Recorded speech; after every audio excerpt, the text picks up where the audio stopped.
Hello, my name is Gondová and I would like you to present, together with my colleagues Livia Šišláková, Eva Paudičová, Eva Streberová and Ingrid Krajňáková, the Pavement Handbook for the Bratislava City Historic Areas, or contribution on how to make the heritage cities more resilient in the era of climate change.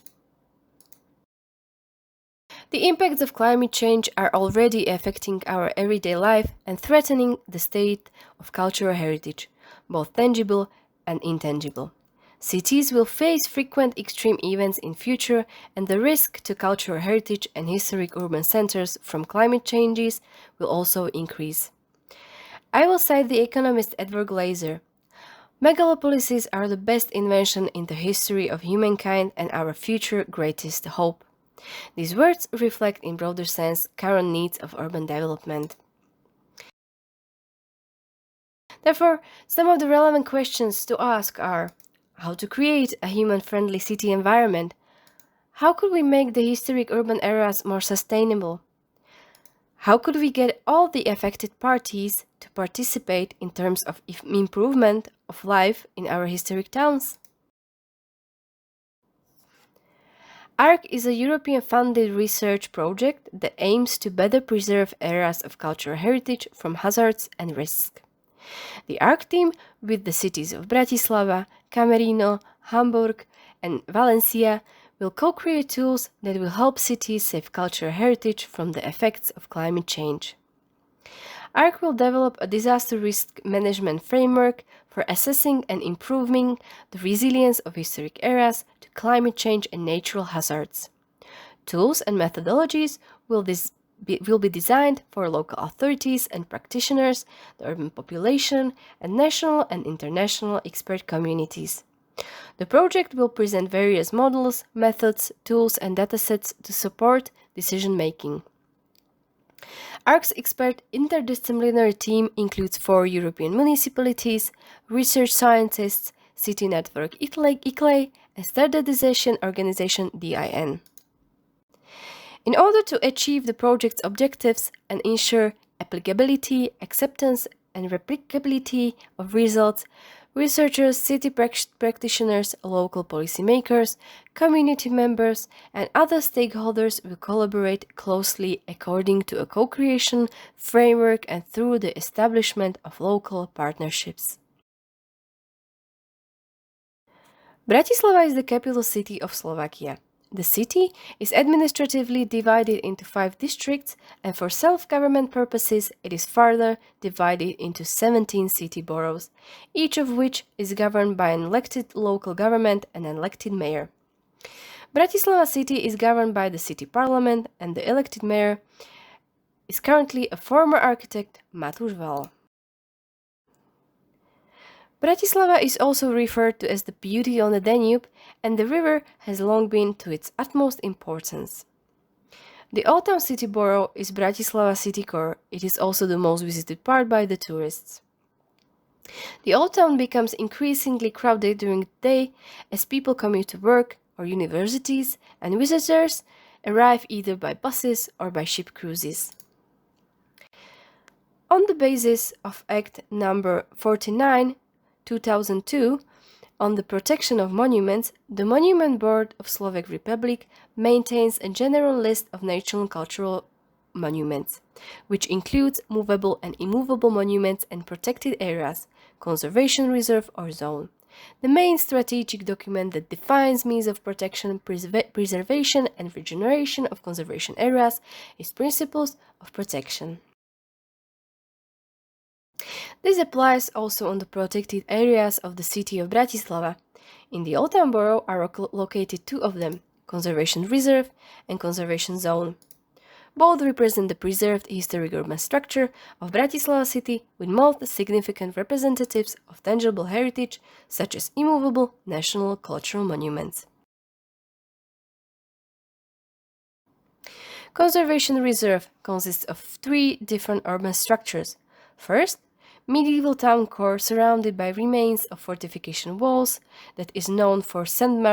Martin's Cathedral, its many churches, and 3 significant squares and narrow streets. Second, The Bratislava castle is situated on the southernmost tip of the small Carpathian Mountains and above the western side of the medieval fortification walls. Third, riverfront below the castle is characterized mostly by a new development.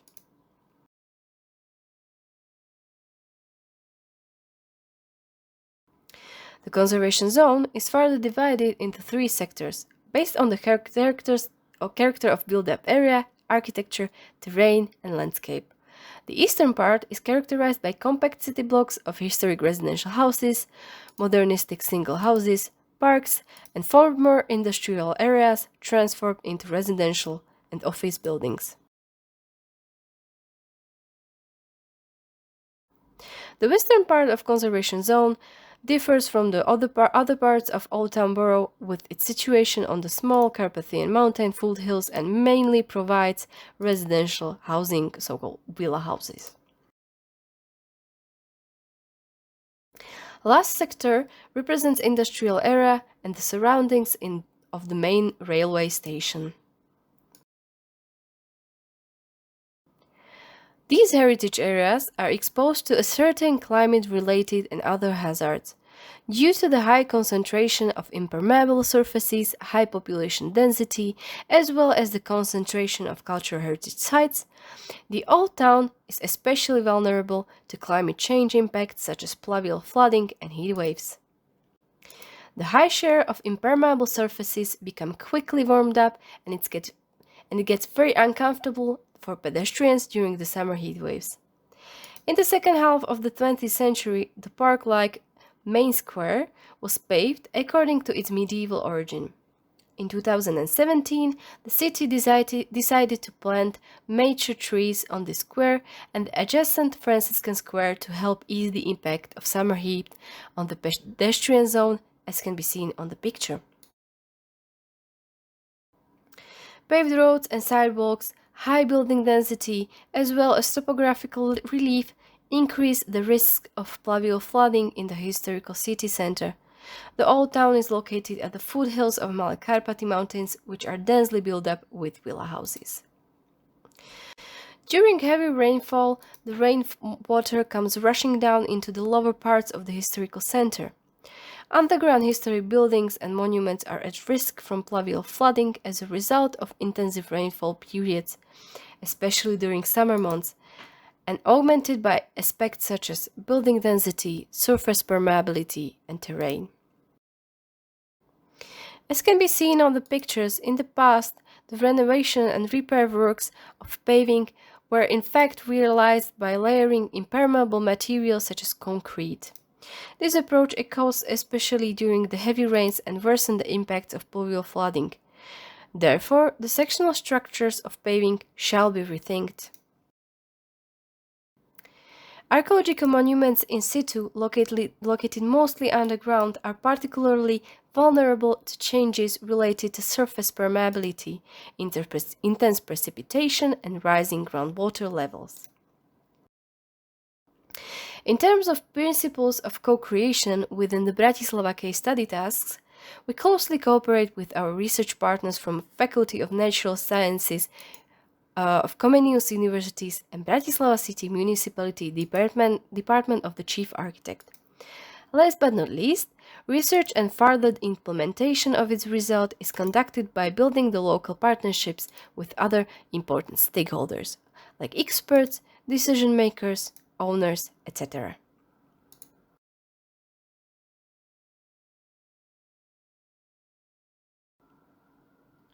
Municipal Monument Preservation Institute, in cooperation with Faculty of Natural Sciences of Comenius University, are preparing datasheets of current state of pavings in protected areas. Datasheets are among the most important features necessary for the Pavement Handbook elaboration. Each sheet contains basic information of location, characteristics, and individual elements, roadway, pathway, curbs, etc. An important part of it are technical informations towards the drainage system and other measures like color, greenery, or permeability.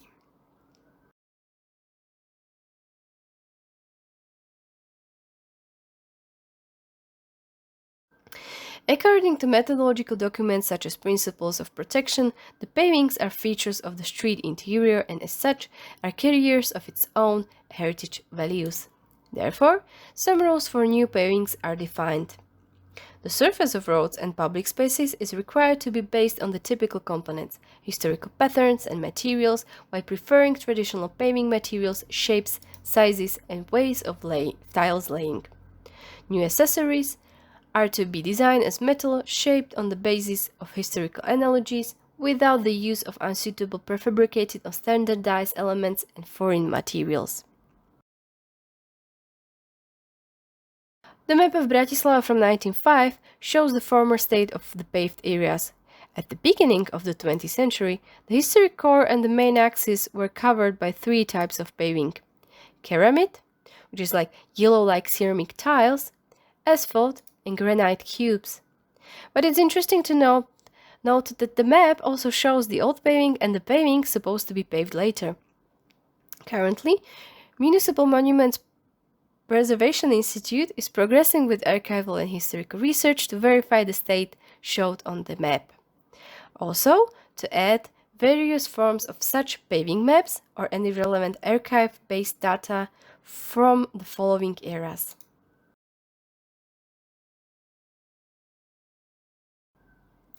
As well as other post-socialist cities, Bratislava underwent significant urban and architectural changes, especially in the second half of the 20th century. These parts are currently not only integrated in protected areas, but are often declared to be national cultural monuments, like the Bridge of Slovak National Uprising or Slovak Radio Building. The second symptomatic feature of post-socialist cities is current massive construction of multifunctional urban complexes and high-rise buildings. The projection of the historical map of paving into the current cadastral map illustrates these changes. It brings knowledge about the historical character of public spaces while presenting preserved urban structure and demonstrating valuable evidence of defunct historical urban footprint at the same time. The issue is in terms of what kind of methodological approach to choose when it comes to design new pavings, since these are new urban developments, but at the same time they are part of historic urban fabric.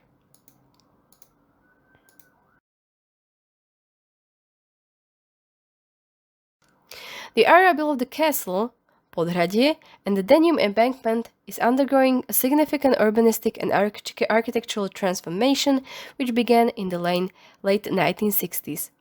As a result of the construction of a bridge connecting the historic center with the newly emerging Petržalka mass housing, the part of Podhradie with Jewish quarter and synagogue was demolished. Nowadays, the Slovak National Uprising Bridge is an integral part of the city's skyline.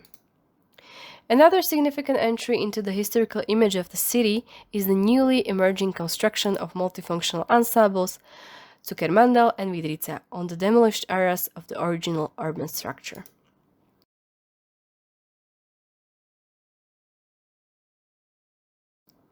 The second significant transformation is undergoing the area bordering the eastern part of the conservation zone. The former industrial district of low factory buildings, Brownfield, which was established in connection with the nearby Danube port, is gradually being transformed into a new high-rise city center, the so-called downtown. The new development also includes the project of a new bus station, which became famous as the largest pit in Central Europe. Extensive underground garages, the proximity of the Danube River and its underground streams have a negative impact on the quality of the underground level of historic buildings in the conservation zone.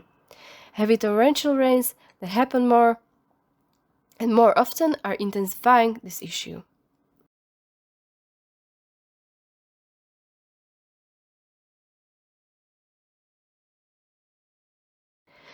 Bratislava, Old Town Borough, has an online accessible geo-information system for the general public.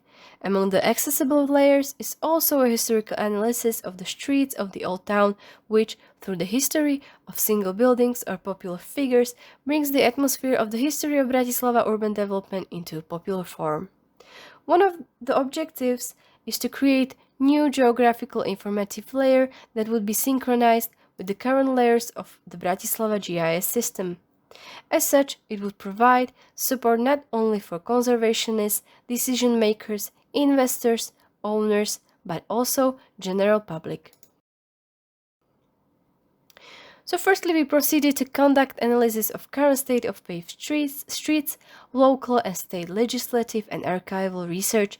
This represents a basis from which to develop, in close cooperation with our local and scientific partners, a methodological approach as a part of a desired output, the Pavement Handbook of the city of Bratislava. This shall serve as a source for designing pavements in historic areas of the city. Lastly, we would be able to use the knowledge and transfer the methodology into other city boroughs with protected historic sites, either with rural or industrial character. So thank you for your attention, and in case of any of your questions, please don't hesitate to contact us. Thank you.